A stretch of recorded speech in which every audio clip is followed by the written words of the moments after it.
Chapter 13. No sooner had Torville reached the gates than the wind picked up again, flinging snowflakes so cold they burned his skin like hot pennies. Was the copper elf's magic working on him once again? If it was, he was determined to fight it.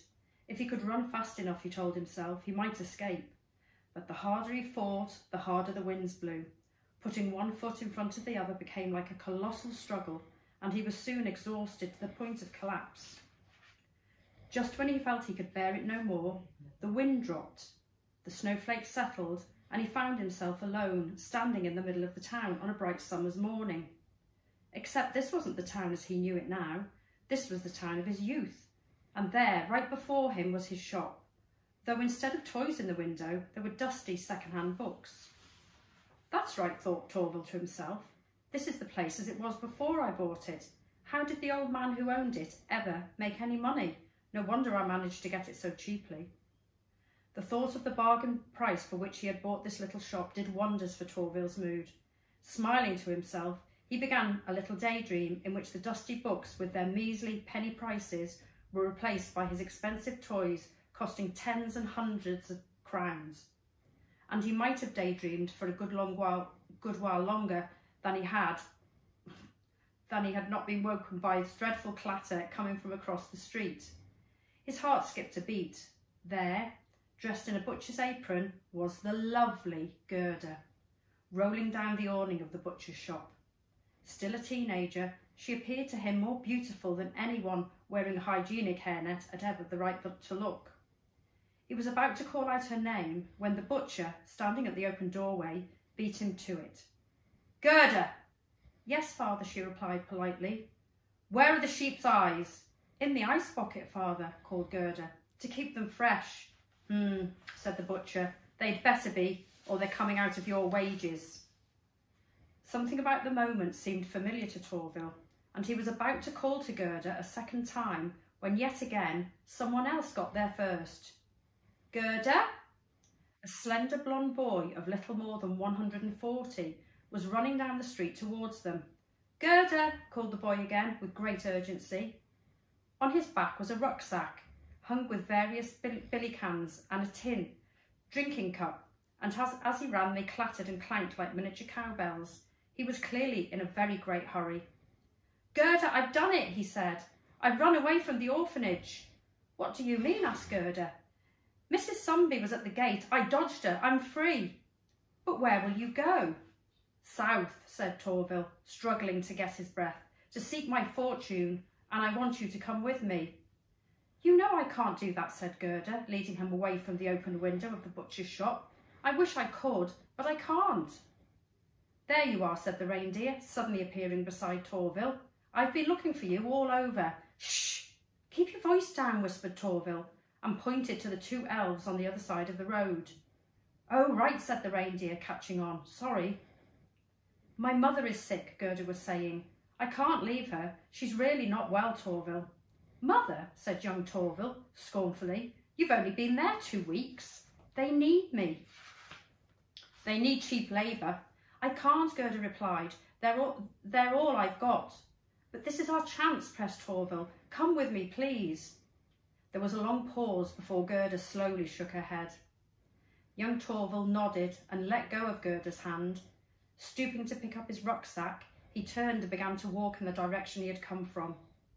As she watched him go, Gerda's eyes welled with tears, and she buried her face in her apron. "She's crying," said Torville, amazed. "Of course she's crying," said the reindeer, rolling his eyes. "You just abandoned her." "I did not," Torville explained. "She abandoned me." "That's low self-esteem for you," said the reindeer. "Low what?" said Torville. "Long story," said the reindeer. "Got a touch of that myself. As my auntie always says, how can I expect other reindeer to respect me when I don't respect myself? No wonder they love to laugh and call me names." There was a pause while Torville stared at him blankly. Then, seeing his teenage self was already almost out of earshot, Torville Christmas did something quite out of character, something no one had seen him do for a very long time. He began to run. "We've got to stop him, I mean me, from leaving," he cried, heading off across the street. "Wait," said the reindeer. "This is the past, remember. You can't change it." "But if he leaves now, it'll never be the same again," said Torval, already battling a rather painful stitch. "When he comes back, there'll be strangers." But it was too late. The wind was already picking up, and soon Torval was once again lost in a blizzard of snow. He had no idea which way was forward or which way was back. As he stumbled off the path, he found himself jogging down a large snowbank, then running, then sprinting, then sliding for some considerable distance on his stomach before colliding headfirst with a young fir tree and knocking himself out. Chapter 14. "I think that bag of peas has warmed up. Could you fish them out of my boot?" said Father Christmas, jolting me from the story. I suddenly remembered where we were, on an enormous wooden sleigh pulled by 9 fully grown reindeer, hurtling through the air about a kilometre off the ground. Below us were the lights of the city, edged with black. "Where are we?" I asked.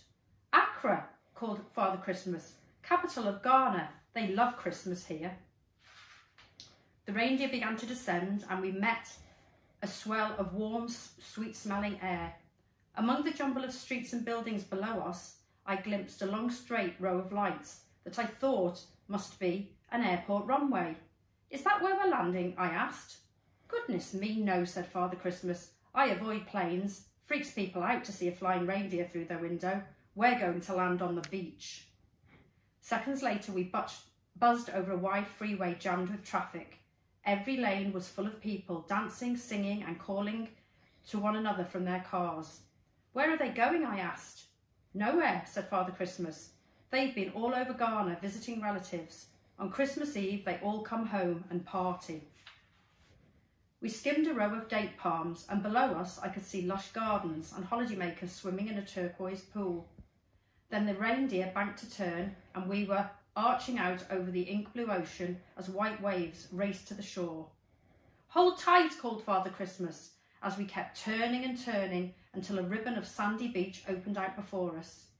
Down plunged the reindeer, and I closed my eyes and gripped the rail tight, ready for anything.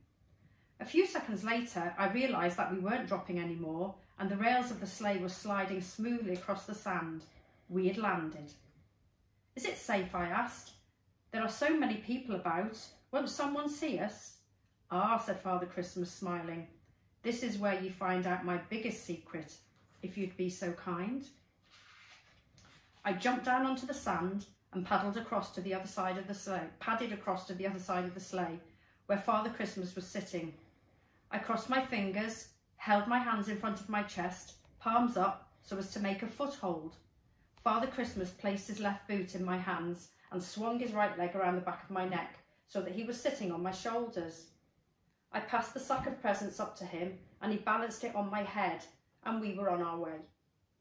"Now then, won't someone see us?" he said, repeating my question. "Let me answer that question with another question. Have you ever seen a mouse?" "Yes," I replied. "We've got 2 at my school. One is black, the other is white, brown and grey."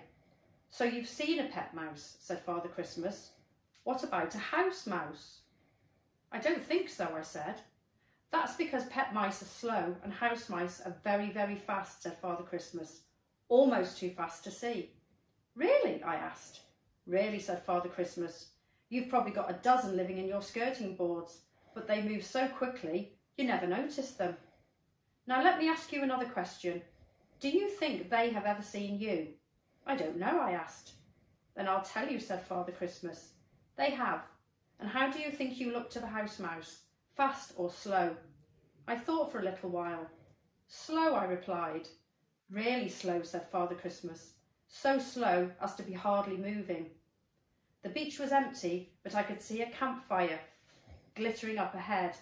Beyond it lay the yellow heights of the freeway and the red and blue neon of the city. Suddenly, I felt like the luckiest boy in the world, far from home in an exciting country, sharing Father Christmas's deepest secrets. "And let me ask you another question," said Father Christmas. "Before tonight, had you ever seen an elf?" "No," I said, shaking my head. "Then why do you think that might be?" "Because they move too fast," I guessed. "Super, super fast," he said, nodding. That's how I can get around the whole world in one night. If I hadn't got stuck in your chimney and fallen into the fireplace, you'd never have seen me. I'd have been moving too fast.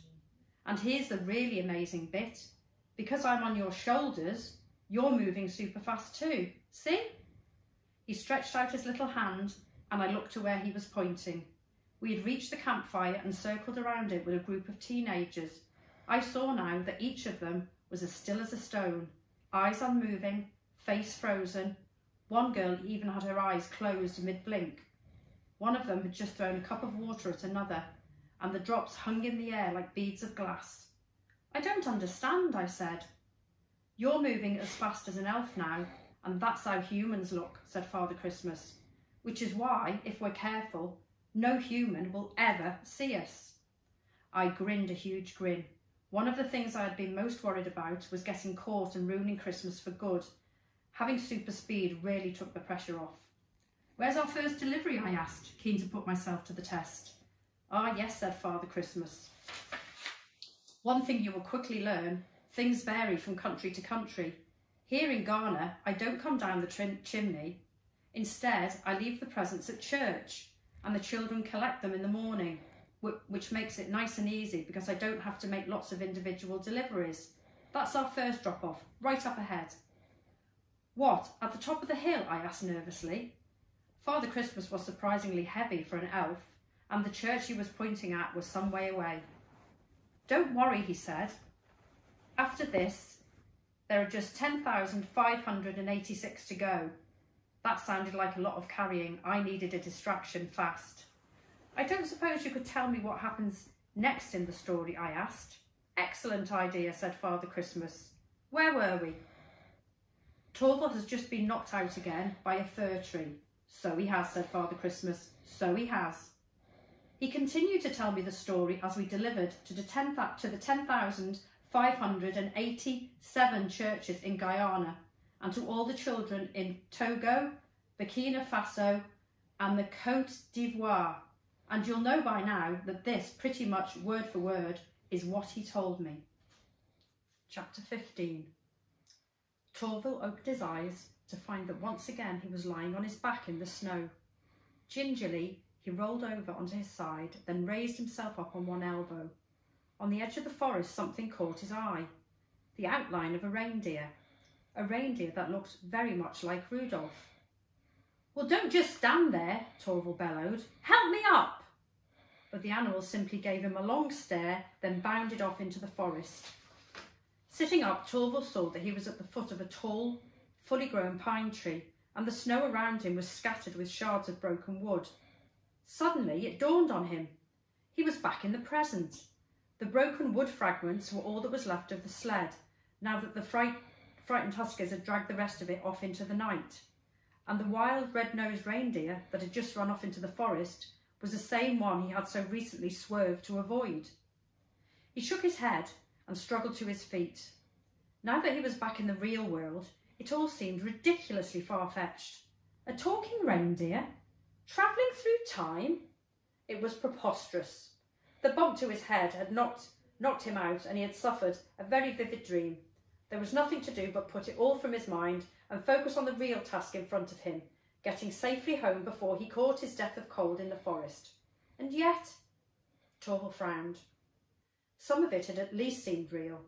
The orphanage, for example. Of course he had no memory of being left there as a baby, but the scene he had witnessed did in fact fit the facts that he knew. He had been found in the early hours of Christmas Day and named Torval Christmas as a result. It was true that he had been passed over for adoption in favour of Gerda, and his feelings had been so hurt he thought he might never get over it.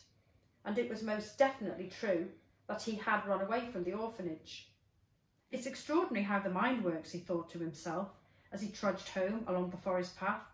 His imagination, he decided, had ornamented a few small facts with an elaborate fantasy, like an oyster builds a pearl around a stubborn piece of grit.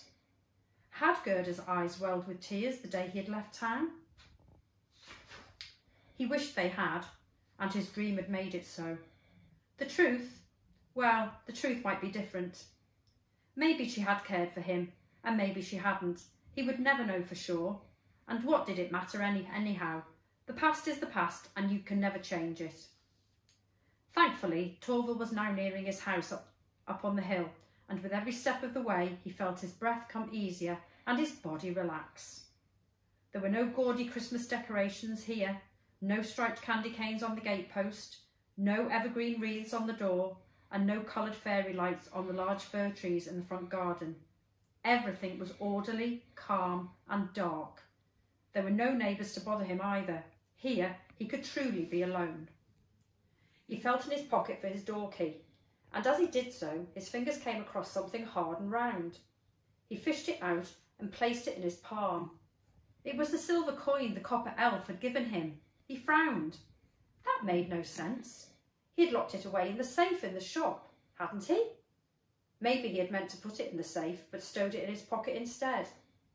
Torval looked again, carefully, trying to make sense of the elfin runes that were embossed on the back. Was that a reindeer in the first of the 3 rows? What an extraordinary piece it was. Every time you examined it, you noticed something new. It was worth a fortune. He was sure of it. The first elfin coins were collector's items. What if he had lost it in the snow when he crashed the sled? Or if some rogue elf had taken it from his pocket while he lay unconscious, dreaming about the past? It wasn't worth thinking about. He must be much, much more careful in future. One day when he was old, he would take it to a bank and exchange it for cash.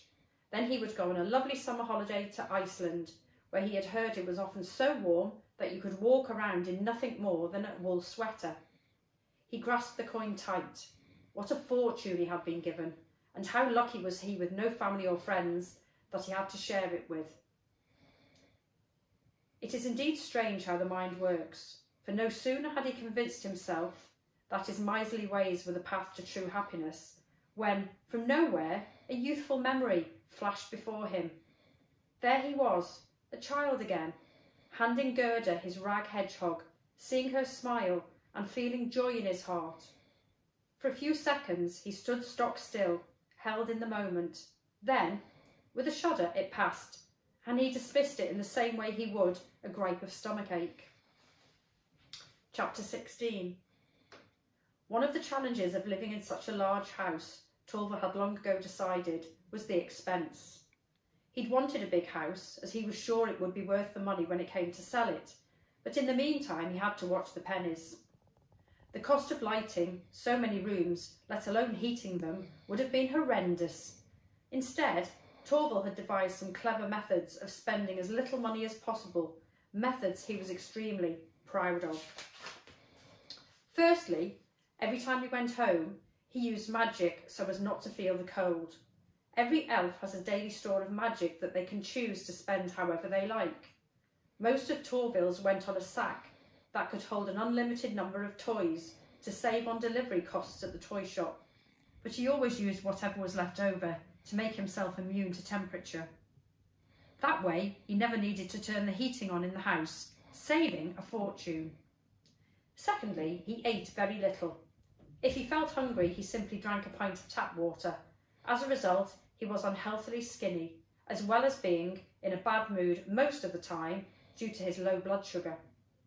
Finally, and most cleverly of all, he had constructed a web of ropes that ran from room to room so that he could find his way about in the dark to avoid spending money on candles.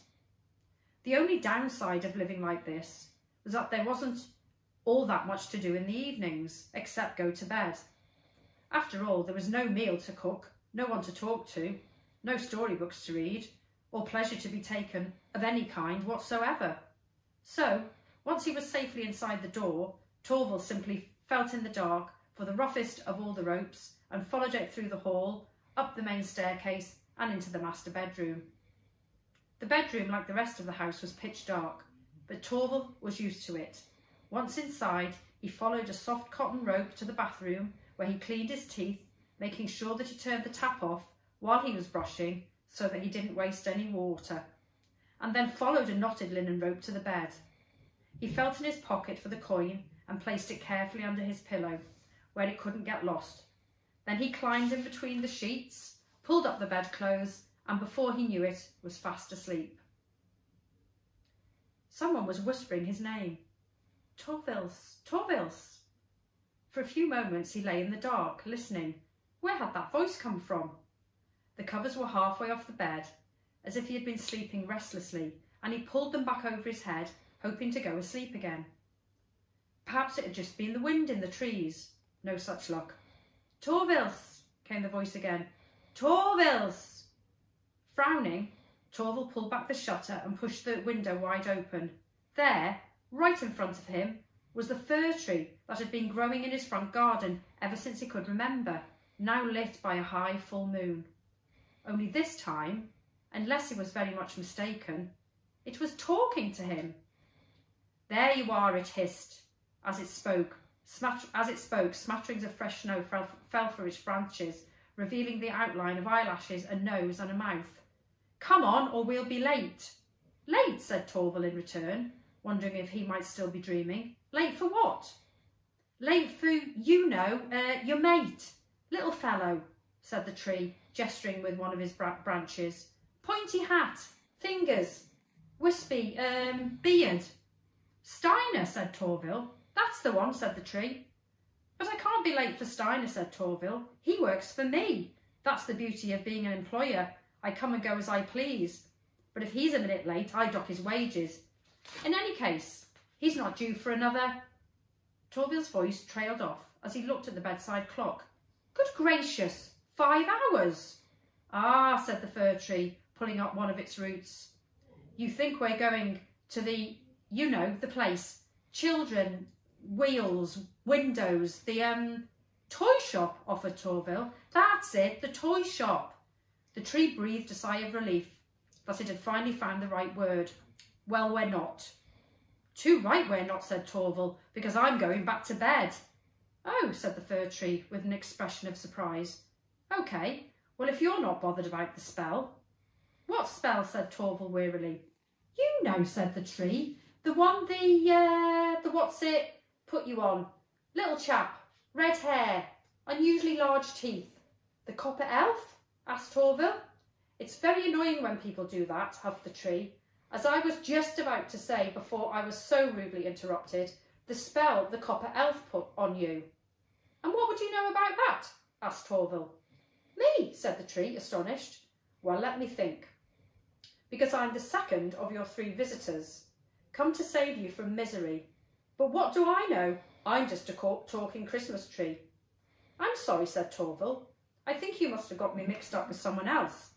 I'm not miserable. I'm one of the richest elves in town. And no one said anything to me about 3 visitors. No offence, but you could be anybody, or anything. A hill demon, maybe, or a water warlock, shape-changing to trick me. And if you think I'm about to follow you into the woods at this time of night, you are very much mistaken. I mean, really, I've never heard such nonsense. Nonsense, is it? Asked the tree, pulling up the last of its roots. Check the what's it, on the coin, the inscription. And with that, it stumbled off across the garden, scattering soil as it went. Torval reached under his pillow and held the coin up to the moonlight. There were 3 rows of runes on the back. In the first, there was a reindeer, just as there had been the last time he looked. And in the second, he now saw something that looked very like a fir tree. Wait, called Torval, but the fir tree did nothing of the sort.